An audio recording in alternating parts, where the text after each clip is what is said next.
괴롭히지 않았습니까? 네. 조국 장관을 괴롭히지 않았어요? 그런데 그렇게 동맹을 맺다니 참 이것도 놀라운 일이고요. 네. 물론 이게 그러니까 이제 목사님의 생각입니다. 실제 이제 뭐 동맹을 맺었다는 게 아니라 그럴 것을 짐작될 정도로 보도가 이상했다. 군대일체를 움직임이 이루었다는 있었다. 평판은 아마 저만 하는 건 아닐 겁니다. 네. 예. 근데 또 이제 또 이런 얘기를 하면 또 유시민 작가의 약간 네트워크론과 또 비슷해지면 안 되니까 경계하고 있어요. 저는. 네. 그리고 또 하나는 김어준 씨가 이런 얘기도 했어요. 이제 이번 선거에서 사실 드러난 게 특히 서울시장 선거에서 2030 여성들이 민주당 후보를 예전만큼 찍지 않은 것. 그래서 이제 솔직히 유지의 여성의당 후보가 굉장히 선전했잖아요. 개혁신당 후보보다 더 많은 표를 얻었어요. 그리고 반면에 2030 남성들은 또 국민의힘 후보 오세훈 시장을 엄청 찍은 거예요. 75%. 네. 근데 그거에 대한 이제 김어준 씨가 진단을 하는데 이렇게 주장을 하는 거예요. 인서트로 관련 내용 준비를 했는데 2030 극우화는 과거 국정원 심리전단팀이 이 온라인 공작으로 의도적으로 기획한 산물이다. 일종의 또 음모론을 주장을 한 거예요. 근데 이제 이 진단이 맞나요? 그게 국정원이 그거를 한 거는 이제 이명박 정권 시절이지 않습니까? 네네. 그때가 그러니까 이명박 정권이 이제 2008년부터고 그때부터 이제 2012년까지인데 네. 그러면 그게 몇 년 전이에요? 14년 전입니다, 이제. 네. 그러면 그때 2030은 몇 살이죠? 그 2030이 굉장히 젊었을 때입니다. 초등생? 네, 2030 굉장히 젊었을 때 유치원 그 다니고 이제 많이 국정원 했을 것 심리전단의 영향을 받아갖고 지금 그렇게 됐다. 이게 사실 안 맞는 얘기고. 네. 물론 국정원이 시도를 했습니다. 네. 이거를 부정하면 안 되죠. 또 국정원 알파팀이니 뭐니 네. 여러 가지를 이 온라인 공간에서 근데 드러난 것 자체가 실패 아니에요? 그 뭐 그렇기도 한데 좀 나중에 드러났으니까 또 네. 아무튼 시도를 뭘 한 건 있어요. 그래서 그때 여론 조작도 시도하고 그걸 통해서 뭐 극우화도 시도하고 해서 그 시대에 뭐 일베나 이런 데에 뭐 영향을 미친 게 없진 않지만 네. 그게 지금까지 이어져 가지고 오세훈에 대한 지지까지 이어졌다라고 얘기하는 거는 네. 그 사건과 이 사건을 연결할 수 있는 다른 연결고리가 있어야 되는데 그것도 없이 그냥 갖다 붙이는 거거든요. 그렇게 생각해서는 안 되고 굉장히 게으른 진단 같아요, 저는. 그렇죠. 이게. 오세훈에 대한 이 2030 남성의 지지는 사실 2021년에 이준석이 이제 이 당시 국민의힘 대표로 당선되는 그 맥락과 비슷한 맥락에 있는 거거든요. 그 흐름이 당시에 오세훈이 재보선을 통해서 서울시장으로 당선될 때 그때도 똑같았습니다. 그때도 2030이 지지가 높았거든요. 네. 그러니까 그때랑 같은 거라고 봐야 되는 거지. 그때는 그럼 뭐 그때 이제 국정원이 개입하고 그렇게 한 거냐? 그렇지가 않죠. 네. 그때는 또 그때 뭐 무슨 정권이었습니까? 그때가 국민의힘 정권이었습니까? 아니지 않습니까? 네. 그러니까 아니, 이런 식으로 얘기하면 안 된다. 그리고 사실 이제 그 이재명 정부 탄생의 국면에서 이 빛의 광장에서 응원봉 들면서 거리에 나가서 외치고 남태령 고개를 지키고 했던 게 다 2030 여성들인데 왜 이렇게 돌아섰는지를 민주당이 냉철하게 돌아보고 사실 여성 공약이 이번에 정원호 후보랑 그러니까 오세훈 후보랑 별 차이가 없었어요.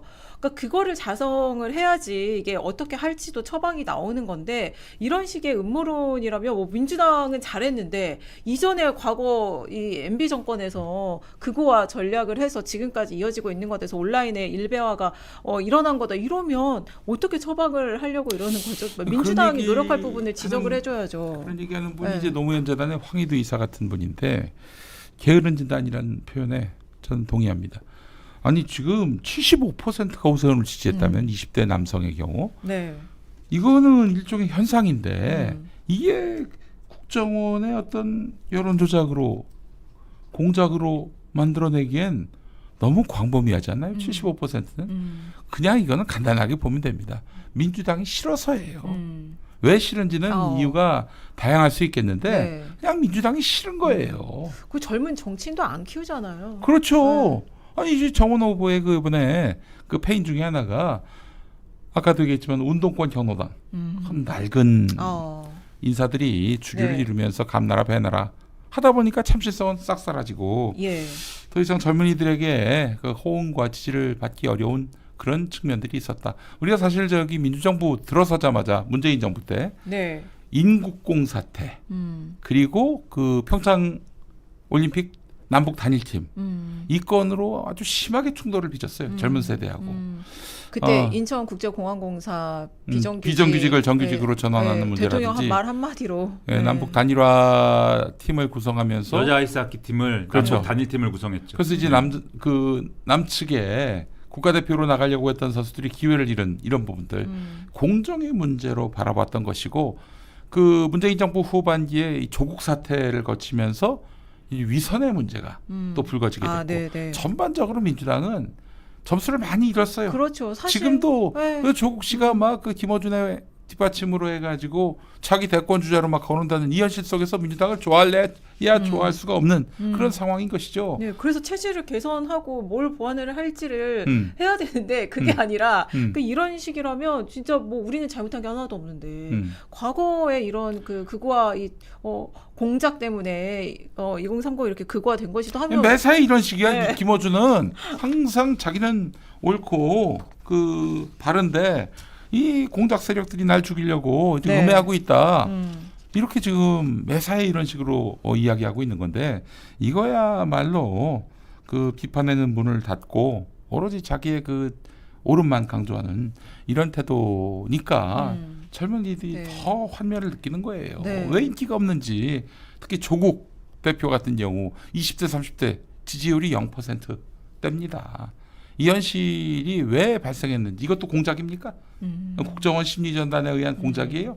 아닙니다. 다 여러분들의 행동에서 나온 평판이에요.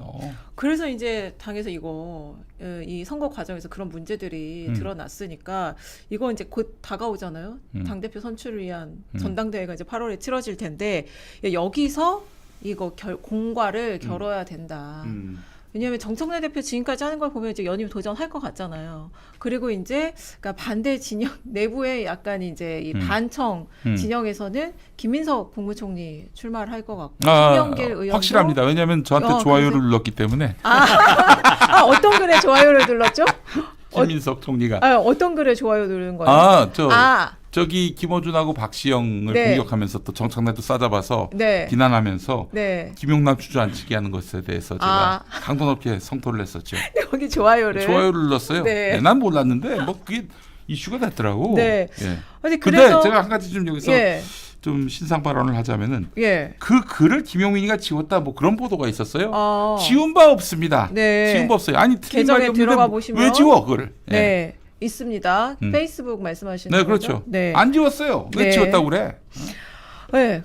그래서 이제 곧 이제 선거 끝나고 이제 전당대회 체제로 당이 넘어갈 것 같아요. 분위기가. 그리고 김민석 국무총리도 곧 이제 대통령한테 사의 표명을 하고 출마 준비를 할 것 같은데 이 전당대회 어떤 의미가 있을까요? 여당에. 어떻게 과거와 좀 다른 양상이 될까요? 왜냐 그동안에 1인 1표제 이런 거 사실 정청래 대표가 본인에게 유리한 좀 시스템을 정비를 해놨잖아요. 근데 좀 다른 양상이 그럼에도 있으리라고 보이시는지. 그 김용남 후보 이재명 대통령이 대선 과정에서 영입한 인재죠. 그리고 사실은 이번에 당선되기를 간절히 바랐던 걸로 알고 있습니다. 이재명 대통령이. 네네네. 그런데 돌아가는 꼴을 보니까 당 대표부터 시작해서 김용남 당선에 대한 애정, 애착이 하나도 없는 거예요. 그래서 제가 듣기로는 아닐 수도 있습니다. 제가 듣기로는 풍문으로 들었습니다. 네. 굉장히 분노했다는 이야기를 이번에 들었습니다. 이제 특히 평택을 선거에 대응하는 당 지도부 정청래 대표의 사실 정청래 태도를 대표는 보면서. 그동안 이재명 대통령한테 몇 번 사과했습니까? 네, 그렇죠. 헤아릴 수 없을 정도로 많이 했었고 네, 또 전에 한번 기억하실 거예요. 그 국무총리 비서실장이 네, 나서서 예.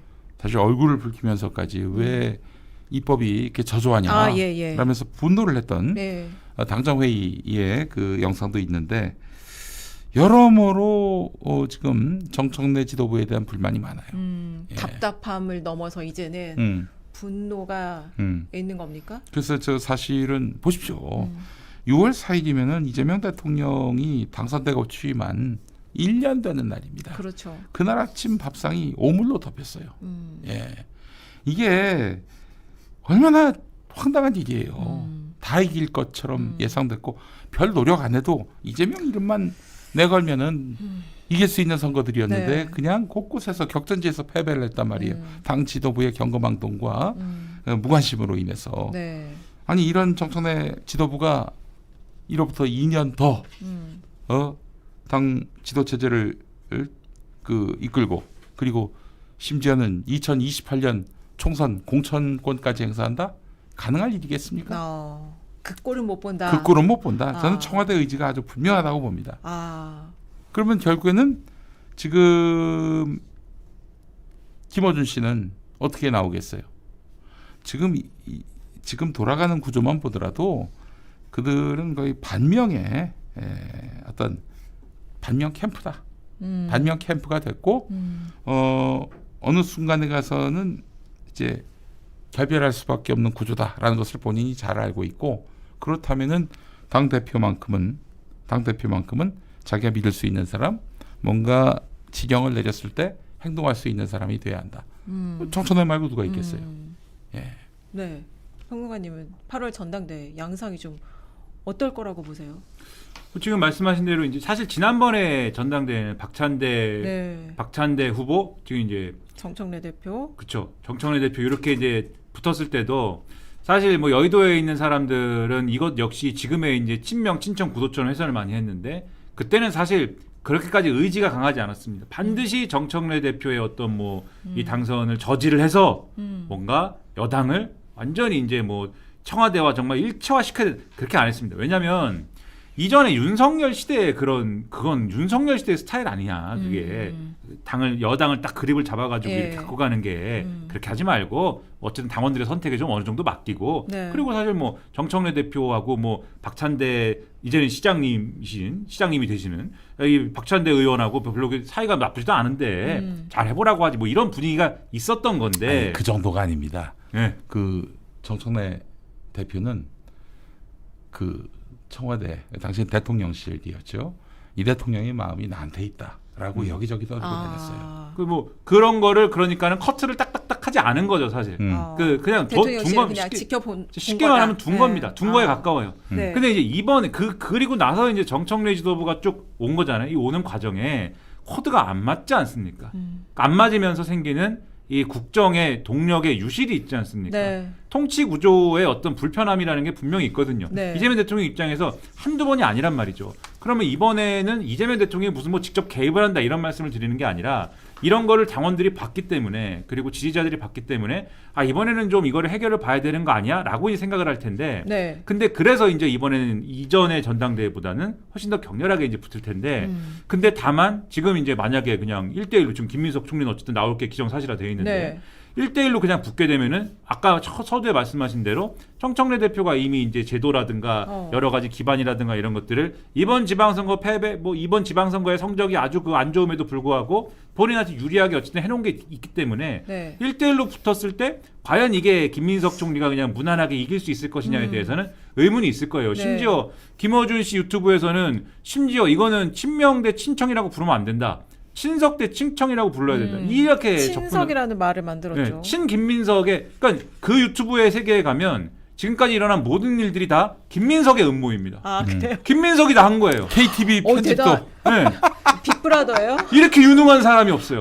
대한민국의 모든 악재는 김민석이 다 했습니다. 전지적 무슨 민석 시점인가요? 네, 나는 평생 2002년 이후로 김민석 총리 이렇게 유능한 사람인지 몰랐습니다. 네. 그 유능한 사람이 왜 2002년에는 거기 가가지고 그냥 아무튼간에 우리 그럼 이거 대본도 김민석 작가님이 그런가 써주시는 이거? 건가? 그런가 이게? 그런 거야?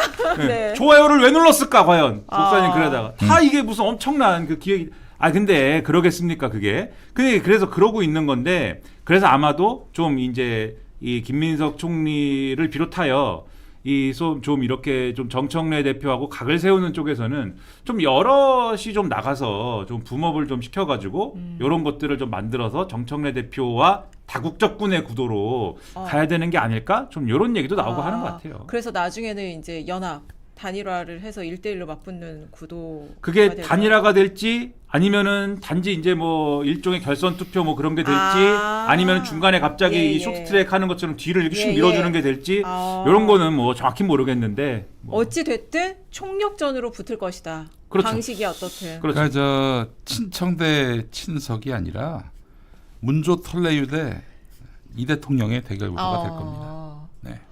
이 친석 대 친척이 아니고 문조 털레유 대 사실 이 이재명 대통령. 대통령의 구도다 이거는. 네, 그렇게 할 겁니다. 네. 네. 그동안 슈퍼챗이 많이 쌓였는데 제가 소개를 못 해드렸어요. 그 알로에님, 피오, 포켓 마스터님, 1123님, 파랑고래님, 스터디